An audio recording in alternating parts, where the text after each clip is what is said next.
वापस मिल जाता है। एक गांव में एक साहूकार के 7 बेटे और उसकी एक बेटी थी। सभी भाई अपनी बहन से बहुत प्यार करते थे और हमेशा उसके साथ ही खाना खाते थे। जब बहन की शादी हो गई तो बहन ने करवा चौथ का व्रत किया। सभी भाई शाम को खाना खाने बैठे तो उन्होंने अपनी बहन को खाने के लिए आमंत्रित किया। तब बहन बोली कि आज मेरे करवा चौथ का व्रत है। तब भाइयों ने सोचा कि चांद पता नहीं कब तक उदय होगा, अपनी बहन तो भूखी है। तो उन सब ने उपाय सोचा और पहाड़ पर जाकर पहाड़ी के ऊपर आग लगा दी और उसके आगे चालनी लगाकर, छलनी लगाकर उसको चांद जैसा बना दिया और बोले कि देख बहन, चांद उगाया है। तो वह अपनी भाभीयों से बोली कि भाभियां, चांद उगाया है। तो भाभीयों ने बोली कि ये चांद आपके लिए ही उगा है।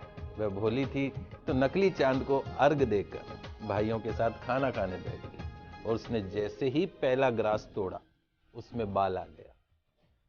दूसरा ग्रास तोड़ा, इतने में उसके ससुराल से उसका बुलावा आ गया कि लड़की को तुरंत ससुराल भेजो। जब मां ने बेटी को विदा करने के लिए कपड़ों का बक्सा खोला तो उसमें भी सबसे पहले काला कपड़ा ही निकला। तब मां के मन में बहुत ज्यादा डर आ गया।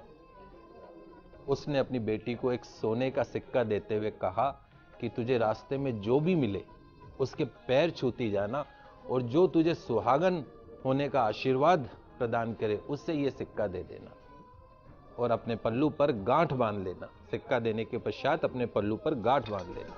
वो पूरे रास्ते बेटी ऐसा करती गई पर किसी ने भी उसे सुहागन होने का आशीर्वाद नहीं दिया। जब अपने ससुराल पहुंची तो बाहर उसकी जेठूती खेल रही थी।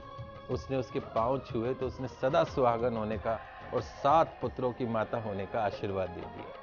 तो उसने जो सिक्का मां ने दिया था सोने का, वो सिक्का निकालकर जेठूती को दे दिया और पल्लू के ऊपर में गांठ बांध दी। जब घर के अंदर गई तो उसने देखा कि उसका पति तो मरा पड़ा है।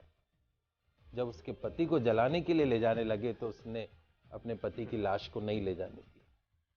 तब सब ने कहा कि गांव में तो लाश नहीं रहने देंगे। तो गांव के बाहर एक झोपड़ी बना दी। वह उसमें रहने लगी और अपने पति की सेवा करने लगी, उसी लाश की सेवा करने लगी। रोज घर से बच्चे उसे खाना दे जाते, वो उस भोजन को सेवन कर लेती। कुछ समय बाद में माघ मास की चौथ आई तो उसने व्रत किया। रात को चौथ माता गास्ती गरजती भी आई और बोली कि करवा पिला तू करवा पिला, चांद देखने वाली करवा पिला। तो उसने माता के पांव पकड़ लिए और बोली कि हे चौथ माता, मेरा उजड़ा हुआ सुहाग तो आपको ही बनाना पड़ेगा, मेरे पति को जिंदा करना पड़ेगा, मुझे मेरी गलती का पश्चाताप है, मैं आपसे माफी मांगती हूँ। माता ने उससे पांव छुड़ाए और बोली 7 भाइयों की बहन घनी भूखी मेरे पैर छोड़। जब उसने पैर नहीं छोड़े तो चौथ माता बोली कि मैं कुछ नहीं कर सकती, मेरे से बड़ी वैशाख मास की जो चौथ आएगी उसके पांव पकड़ लेना। कुछ समय बाद वैशाख मास की चौथ आई तो उसने कहा कि मैं कुछ नहीं कर सकती, मेरे से बड़ी भादवे मास की जो चौथ आएगी उसके तू पांव पकड़ ले।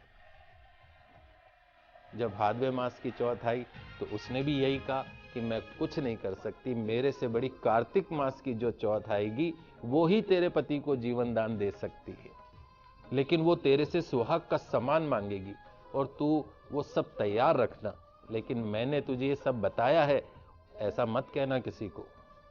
तो जब कार्तिक मास की चौथ आई तो उसने अपने पति के लिए व्रत रखा।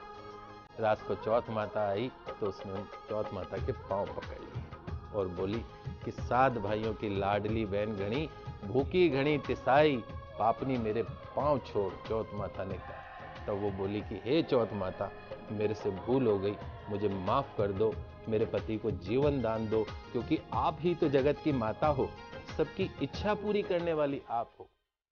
इस प्रकार के सत्य वचन सुनकर चौथ माता प्रसन्न हो गई और उस बिटिया को अमर सुहाग का आशीर्वाद देते हुए बोली कि ठीक है, जो सामान मैं मांगू वो मुझे ला कर दे।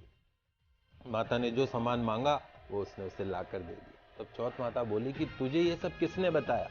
तो वो बोले कि माता मैं इस जंगल में अकेली रहती हूँ, मुझे तो सब बताने के लिए यहाँ कौन आएगा।